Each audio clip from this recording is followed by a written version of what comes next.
आज आम्ही सगळेच एक्सायटेड होतो कारण की आज होती भाऊबीज. भाऊबीज आणि रक्षाबंधन हे 2 असे सण आहेत, जे आम्हाला फार आवडतात. कारण की ह्या दिवसाचं कसं महत्त्व आहे माहिती आहे का?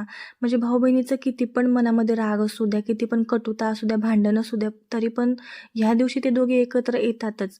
मनातलं सगळं भांडण विसरून, सगळा द्वेष, राग विसरून ते दोघे एकत्र येतात. त्यांचं बाहेर किती पण भांडण असू द्या, पण तरी हा दिवस ते छान पद्धतीने सेलिब्रेशन करतात. आणि मला तरी वाटतं की जगातला भारी सण हाच आहे.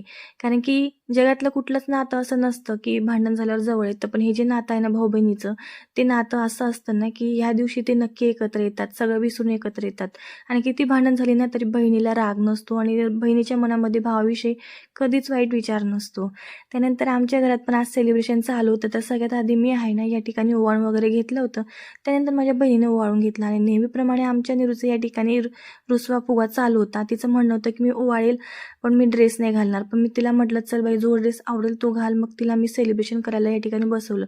आणि आमच्यामध्ये सगळ्यात भारी भाऊ-बहिणीची जोडी जी आहे ती रिधू आणि नीरूची आहे. तर हा जो रिधू आहे ना, तो माझ्या बहिणीचा मुलगा आहे. तर या दोघींचं एवढं भांडण चालतं ना, ह्या दिवशी पण ते सोडत नाही. आणि सगळ्यात बेस्ट जे आहे ना, रक्षाबंधन आणि भाऊबीज या दोघांची असते.